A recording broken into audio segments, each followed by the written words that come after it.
Shalom, Majua-jua Senina Resturang, saudaraku yang terkasih. Pada hari ini kita bertemu di Pekan Doa hari yang ke-6, Jumat 29 Mei 2020. Mari bersama-sama kita membuka kitab suci di dalam Perjanjian Lama, 2 Tawarikh pasal 1 ayat 1 sampai 12, atau 2 Kronika Bindusada ayat 10:2. Saya bacakan untuk kita semua. 2 Tawarikh pasal 1 di ayat 1 sampai 12. Doa Salomo memohon hikmat. Salomo anak Daud menjadi kuat dalam kedudukannya sebagai raja. Tuhan Allahnya menyertai dia dan menjadikan kekuasaannya luar biasa besarnya. Salomo memberi perintah kepada seluruh Israel, kepada kepala-kepala pasukan 1000 dan pasukan 100, kepada para hakim dan kepada semua pemimpin di seluruh Israel, yakni para kepala puak. Lalu pergilah Salomo bersama-sama dengan segenap jemaah itu ke bukit pengorbanan yang di Gibeon, sebab disitulah kemah pertemuan Allah yang dibuat Musa, hamba Tuhan itu, di padang gurun. Tetapi Daud telah mengangkat tabut Allah dari Kiryat Yearim ke tempat yang disiapkannya bagi tabut itu, sebab ia telah memasang kemah untuk tabut itu di Yerusalem. Namun mesbah tembaga yang dibuat Besalil bin Uri bin Hur masih ada di sana, di depan kemah suci Tuhan. Maka kesanalah Salomo dan jemaah itu meminta petunjuk Tuhan. Salomo mempersiapkan korban di sana, di hadapan Tuhan, di atas mesbah tembaga di depan kemah pertemuan itu. Ia mempersembahkan 1000 korban bakaran di atasnya. Pada malam itu juga Allah menampakkan diri kepada Salomo dan berfirman kepadanya, "Mintalah apa yang hendak ku berikan kepadamu." Berkatalah Salomo kepada Allah, "Engkaulah yang telah menunjukkan kasih setiamu yang besar kepada Daud ayahku, dan telah mengangkat aku menjadi raja menggantikan dia. Maka sekarang ya Tuhan Allah, tunjukkanlah keteguhan janjimu kepada Daud ayahku, sebab engkaulah yang telah mengangkat aku menjadi raja atas suatu bangsa yang banyaknya seperti debu tanah. Berilah sekarang kepadaku hikmat dan pengertian, supaya aku dapat keluar dan masuk sebagai pemimpin bangsa ini. Sebab siapakah yang dapat menghakimi umatmu yang besar ini?"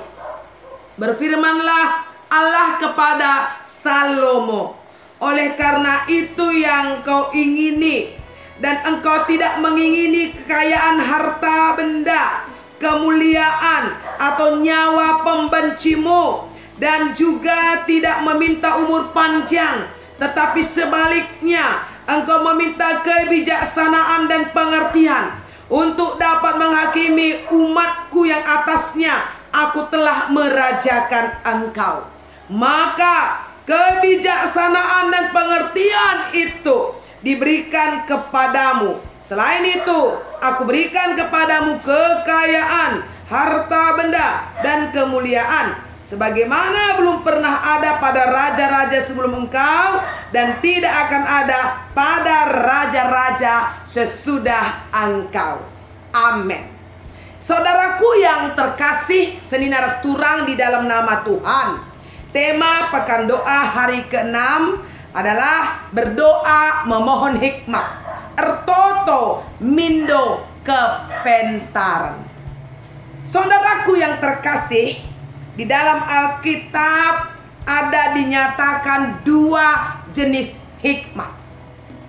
Ini awal yang saya mau jelaskan kepada kita, supaya kita boleh mengerti betapa pentingnya hikmat dari Allah, hikmat dari atas untuk kita menjalani kehidupan, untuk kita menghadapi banyak perkara di dalam kehidupan kita. Yakobus pasal 3, mari dibuka Alkitabnya. Yakobus pasal 3 ayat 14 sampai 17. Yakobus 3 14 sampai 17. Saya bacakan. Jika kamu menaruh perasaan iri hati dan kamu mementingkan diri sendiri, janganlah kamu memegahkan diri dan janganlah berdusta melawan kebenaran. Itu bukanlah hikmat yang datang dari atas, tetapi dari dunia, dari nafsu manusia, dari setan-setan. Sebab di mana ada iri hati dan mementingkan diri sendiri, di situ ada kekacauan dan segala macam perbuatan jahat. Tetapi hikmat yang dari atas adalah pertama-tama murni, selanjutnya pendamai, peramah, penurut, penuh belas kasihan, dan buah-buah yang baik, tidak memihak dan tidak munafik. Jelas, saudaraku yang terkasih, di dalam kitab Yakobus ditegaskan kepada kita ada dua hikmat, hikmat dari atas dan hikmat dari bawah. Dari mana kita tahu bahwa seseorang itu memiliki hikmat dari atas atau dari bawah? Yakobus menjelaskannya dengan tanda-tanda yang nampak dalam perilakunya. Mari perhatikan baik-baik saudaraku. Kalau hikmat dari atas, ya, dari atas, dari Tuhan, ya, di ayat 17. Pertama-tama murni. Selanjutnya damai, peramah, penurut, penuh belas kasihan, dan buah-buah yang baik, tidak memihak dan tidak munafik. Itu yang dari atas, yang dari Tuhan. Tetapi yang dari dunia ini, dan bahkan Alkitab berkata dari nafsu manusia, dari setan-setan, maka yang dimunculkan oleh hikmat seperti itu hanya adalah kekacauan dan segala perbuatan yang jahat. Jadi pada saat ini, di pekan doa di hari yang ke-6 ini, kita diajak saudaraku untuk kita masuk di dalam hikmat Allah, hikmat dari atas. Tetapi untuk mendapatkan hikmat itu kan tidak gampang. Kalau kita tidak punya persekutuan yang intim dengan Tuhan, kalau kita tidak senantiasa mencari kehendak Tuhan, bagaimana hikmat itu bisa hadir dalam kehidupan kita? Mari kita perhatikan bagaimana Salomo memohon hikmat kepada Tuhan. Salomo sangat menyadari sekali saudaraku bahwa menjadi seorang raja, menjadi seorang pemimpin yang merajai bangsa yang besar, ya, apalagi bangsa ini sudah terlebih dahulu dipimpin oleh Raja Daud yang hebat, Raja Daud yang luar biasa, dan kemudian Salomo diangkat Tuhan menggantikan tahta Daud. Ini kan tidak gampang, kecuali kalau Salomo ini memang menjadi raja hanya mengandalkan, ya, katakanlah kuasa bapaknya yang pernah ada. Jadi orang-orang bisa saja patuh kepada Salomo oleh karena Daud. Tapi Salomo tidak mau seperti itu. Apalagi pada saat itu dia sangat sadar, dia itu sangat muda sekali ketika dia dipercaya oleh Tuhan menggantikan tahta Daud. Pengakuan Raja Salomo itu ada di 1 Raja pasalnya yang ketiga, ya, ayat yang ke-7. 1 Raja pasal 3 ayat 7. Maka sekarang ya Tuhan, di ayat 7, saudaraku, Allahku, Engkaulah yang mengangkat hambamu ini menjadi raja, menggantikan Daud ayahku, sekalipun aku masih sangat muda dan belum berpengalaman. Jadi dia sadar kemudaannya, dia sadar dia tidak punya pengalaman. Walau Salomo ini mewarisi Ia dapat warisan dari Daud sepenuhnya. Tapi Salomo tidak mau gagah-gagahan di balik warisan bapaknya Raja Daud pada saat itu, saudaraku. Karena saudara yang terkasih, untuk memimpin bangsa, merajai bangsa yang besar seperti itu kan bukan semata-mata kekuatan. Karena dikatakan di 2 Tawarikh pasal 1 ya, bahwa kerajaan Salomo ini luar biasa sekali, saudaraku. Dinyatakan di sini di 2 Tawarikh pasal 1 ayat 1, Salomo anak Daud menjadi kuat dalam kedudukannya sebagai raja. Tuhan Allahnya menyertai dia dan menjadikan kekuasaannya luar biasa besarnya. Nggak tanggung-tanggung kan? Bagaimana hebatnya Allah ya menyertai Salomo. Tetapi Salomo sadar bahwa untuk menjadi pemimpin, jadi raja bukan semata-mata oleh karena kekuatan. Kenapa? Karena rakyat yang dipimpin itu punya hati, punya nurani. Jadi mereka juga harus diselami, harus dipahami oleh rajanya. Atau menjadi seorang raja juga bukan semata-mata sebuah kedudukan atau posisi. Kenapa? Karena dipimpin itu adalah orang-orang dengan berbagai posisinya. Oleh sebab itu yang terpenting dari seorang pemimpin adalah bagaimana mereka bisa berfungsi. Berfungsi kepada orang yang sudah lanjut usia. Berfungsi kepada orang-orang yang muda. Berfungsi kepada orang-orang mungkin perkaranya sulit, atau mungkin perkara-perkara yang gampang. Bagaimana Raja Daud memfungsikan dirinya sebagai orang tua kepada anak-anak yang membutuhkan kasih sayang, atau memfungsikan dirinya sebagai seorang yang arif di dalam menyelesaikan masalah-masalah yang terjadi di antara rakyatnya. Dan sekali lagi penekanannya bukan semata-mata posisi, tetapi adalah fungsinya. Dan juga ingat saudaraku, bahwa menjadi seorang raja, menjadi seorang pemimpin bukan semata-mata soal kekuasaan. Sebab kalau kekuasaan itu disalahgunakan, maka akan hadirlah dewa, memperdewa diri, mempertuhan diri, sehingga setiap orang yang dipimpin akan dituntut untuk datang patuh menyembah. Dan kalau tidak patuh, tidak taat, maka raja itu bisa menjadi raja yang sewenang-wenang. Dan bahkan kalau raja merasa rakyatnya tidak tepat melakukan apa yang dia ingini, maka bisa saja raja itu, ya saudaraku, menghilangkan nyawa orang lain begitu saja. Jadi Salomo sadar sekali itu. Dia tidak mau menjadi seorang raja yang kualat, yang takabur.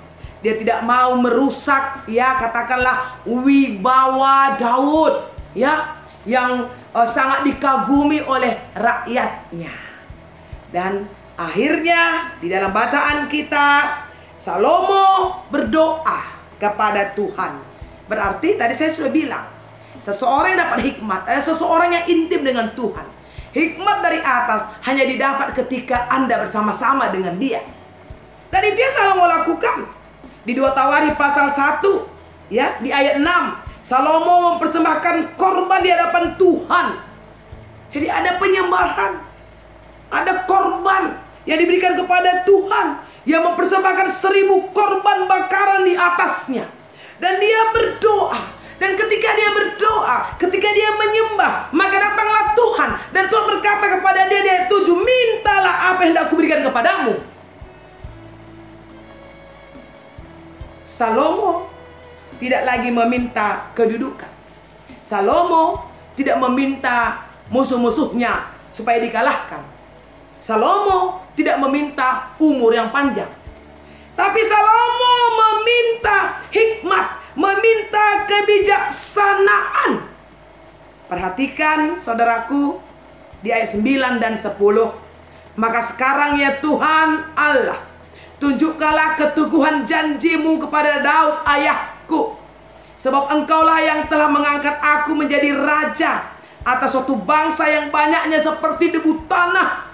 Berilah sekarang kepadaku hikmat dan pengertian, supaya aku dapat keluar dan masuk sebagai pemimpin bangsa ini. Sebab siapakah yang dapat menghakimi umat-Mu yang besar ini? Tuhan mengaruniakan kebijaksanaan, mengaruniakan hikmat itu kepada Raja Salomo. Dan buat kita sudah tidak asing lagi kan, bagaimana Salomo bisa menyelesaikan sebuah perkara yang sangat sulit. Seorang bayi diperebutkan oleh 2 orang wanita.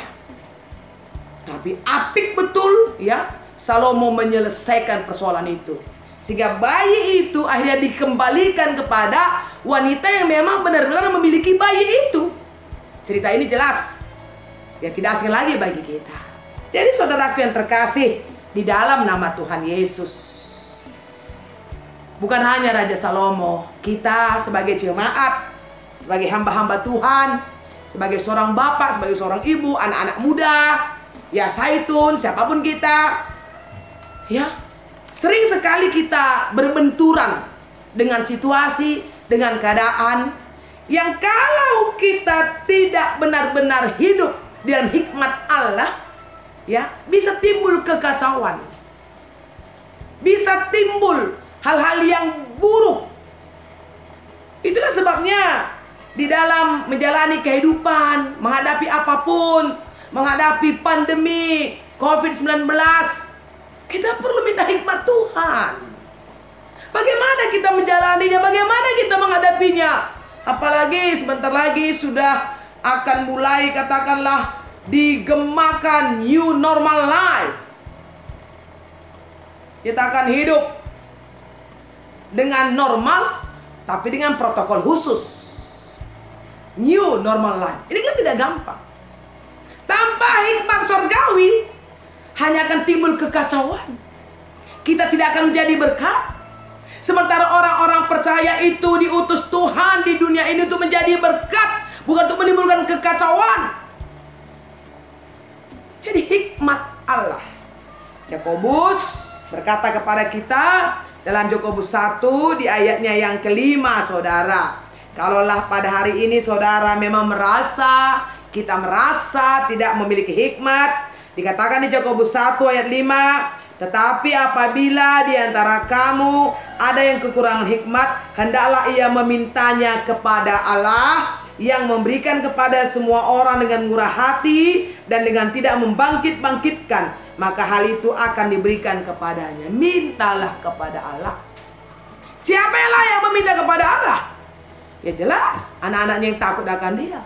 Karena permulaan hikmat adalah takut akan Tuhan, menjaga kekudusan Tuhan di dalam dirinya, yang tidak mencemarkan hidupnya oleh karena tawaran-tawaran dunia. Shalom sudah berhasil di situ.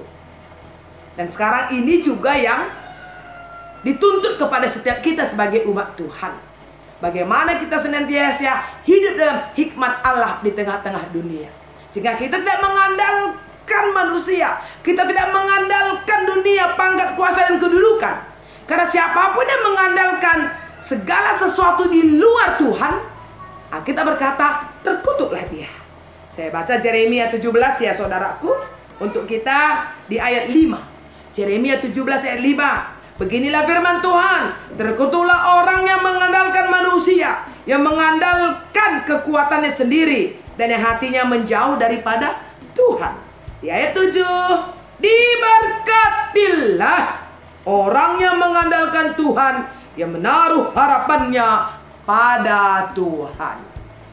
Jadi, saudara yang terkasih jemaat Tuhan, di pekan doa kita di hari yang ke-6 ini, marilah kita semua menjadi orang-orang yang berhikmat. Tapi jangan lupa hikmat dari atas, bukan hikmat dari bawah.